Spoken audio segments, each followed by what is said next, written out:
What is going on, you guys? My name is CodyT503 and this is Interesting Podcast. Coming to you guys on March 6, 2023 for episode 33, where tonight we are going to be talking about some more WWE news.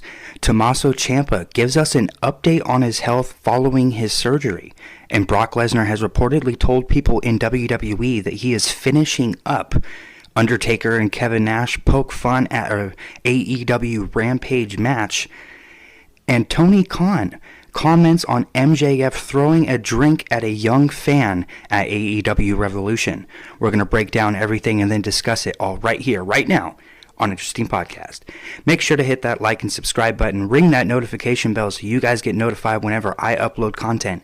Make sure to go and follow me on social media at CodyT503. That's Twitter, Instagram, and TikTok. And if you guys would not mind, please hit that subscribe button as we are trying to get to 39 subscribers by WrestleMania 39. So if you guys would, I would really appreciate it. Let's get right into this. So the first topic that we are going to be talking about is Tommaso Ciampa provides a health update following his surgery. This is coming to you guys by the Spotlight News. Tommaso Ciampa made his debut on WWE main roster on the April 11th, 2022 episode of Monday Night Raw. Ciampa then teamed up with The Miz on WWE television. The former NXT champion last competed on the September 17th WWE live event where he lost to Bobby Lashley. Last October, Tommaso Ciampa posted a photo on his social media and revealed that he has undergone surgery on his hip labrum. Following the surgery, Ciampa posted several video clips of him working out in the gym. The 37-year-old star recently provided a health update on Instagram. Ciampa stated that he had his final stem cell treatment. Stem cell treatment is a form of the regeneration of damaged organs and tissues. This is what Tommaso Ciampa had to say. "Today was my final stem cell treatment. They have this awesome tradition at Bioescalator where you write what you are hoping to achieve on your stem cell bag." Sorry, I couldn't read that last. I kind of botched that. It's okay. He continues to say, "I wrote Dance with Buddies, which in Willow's term for wrestling, and play tag, because it breaks my heart that I can't run and play with my 4-year-old. He continues on to say 130 million cells via IV, 190 million cells via intraocular, ankles, knees, hips, shoulders, 40 million cells via intradiscal, lumbar spine, facets, SI joints, 360 million stem cells in total. Let's heal," with a little heart emoji, and then it says, "Mommy, Daddy, Willow, forever." And that is what the Spotlight News had to say on Tommaso Ciampa and him giving us an update. I was actually wondering exactly what had been happening with Tommaso Ciampa, because I think everybody knows that if Tommaso Ciampa had been in WWE right now and not been going through surgery and having to heal, he would be on the WrestleMania card, because Triple H, now that he is head of creative, Triple H was very high on Tommaso Ciampa. So it'll be really interesting. I'm actually going to predict right now that Tommaso Ciampa will be back in WWE by, let's say, SummerSlam. I was even thinking maybe we can MacGyver some way where Tommaso Ciampa could actually come out during the Money in the Bank ladder match and then end up winning it, and then that's how he can then go and chase Goldie, which is what he used to call his title down in NXT. So we could get that, and that would be amazing, especially if Cody Rhodes wins the world title at WrestleMania. If that happens, it would be really cool to see Tommaso Ciampa come back with that heel gimmick and then take on a babyface Cody Rhodes. So really awesome to hear that, you know, he's actually healing from everything, and that obviously like things are looking up for him. So we will see him in the future. I'm just predicting it'll be by SummerSlam. The next thing that we have to talk about is Brock Lesnar reportedly told some people in WWE that he is finishing up. Now this is actually coming from WrestlingNews.co. They had reported that Brock Lesnar told people in WWE that he was finishing up. So this is what they had to say. PW Insider has a story up on what Fightful reported in regard to Brock Lesnar declining to wrestle Bray Wyatt at WrestleMania 39.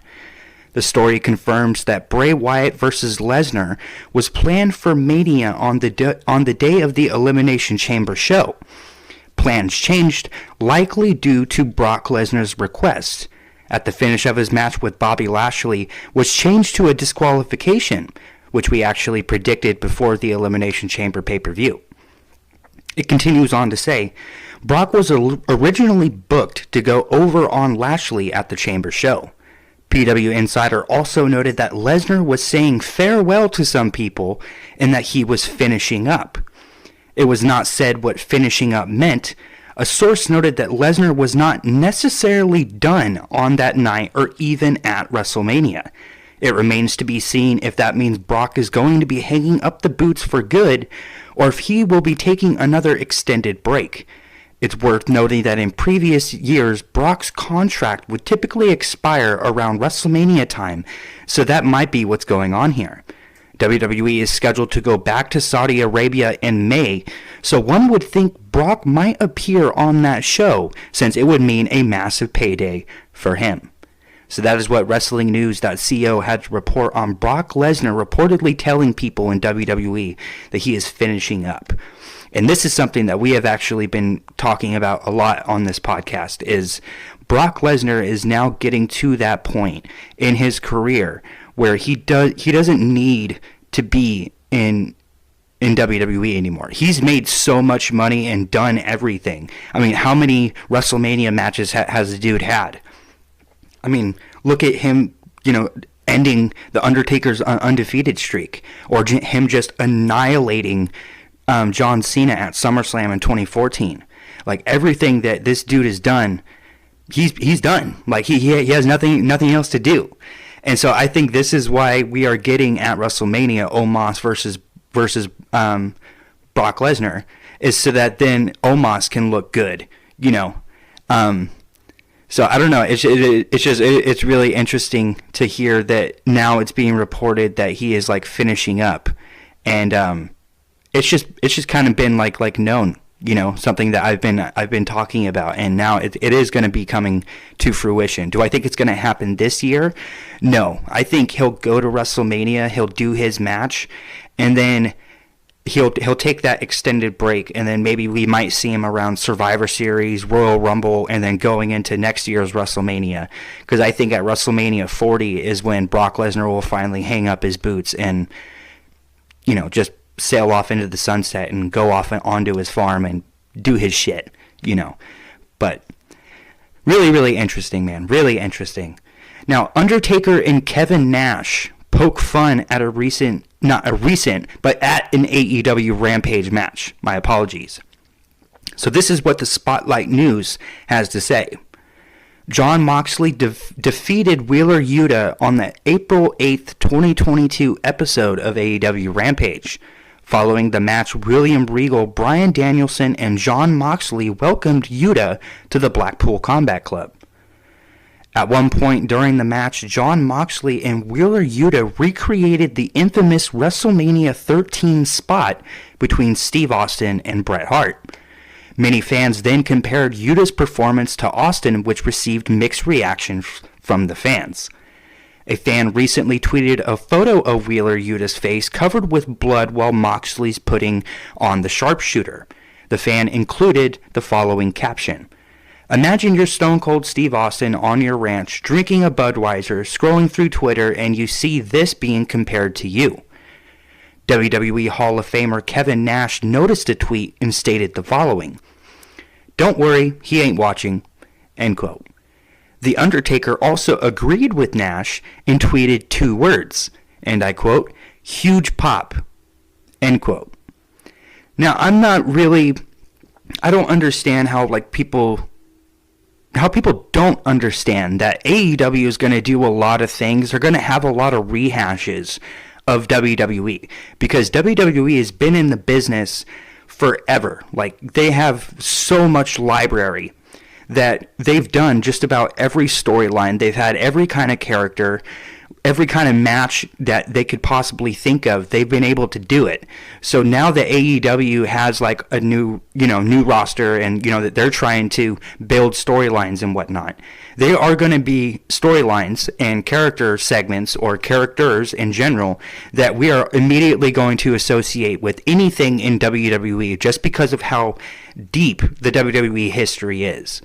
But I don't understand how people don't get that. Like, don't get that is going to be something that is inevitable, just especially given the parameters of professional wrestling and what you can do. Of course, there's going to be spots just like on Rampage where they're going to want to mimic something because it'll drive that thought. It'll make somebody think, oh yeah, this is just like that, and that's perfect. That's what you want, especially if you want people to continue to view your product, because that's something that me and Antonio were actually talking about the other day, is the fact that when we ever bring up something about a company, it's not because of the fact that we disagree, we hate that company. We want to see every pro wrestling company strive. We want to see every pro wrestling company grow in viewership, and like hopefully one day, I'm sure it's not going to happen, but we can at least get WWE and AEW to a point where pro wrestling's popping again. I think that should be everybody's goal. So for fans to criticize AEW because of the fact that they have to go through that, of course they are. Of course they are. Look at the history in WWE. So I just want people to think about that, when criticizing AEW because of other things, like history and whatnot. The next bit of news is actually Tony Khan comments on MJF throwing a drink at a young fan at last night's AEW Revolution pay-per-view. This is what the Spotlight News had to say. Last night at AEW Revolution, MJF retained his AEW World Championship by defeating Bryan Danielson in a 60-minute Iron Man match with a score of 4-3. At one point during the match, MJF took a drink from a female fan and threw it at her child. The Salt of the Earth received a huge backlash from some fans, while others believed it was staged. However, that's not the case. Sean Ross of Fightful Select reported that the drink-throwing incident wasn't a planned spot for the main event. He says this, and I quote, "It seems like the kid MJF threw the drink on what wasn't a plant. He was very upset. At William went and got him an acclaimed foam finger. Some other form from AEW talked to the child to help smooth things over. Amanda Huber is sitting with him now." During AEW Revolution's post-show media scrum, a journalist asked Tony Khan about the incident.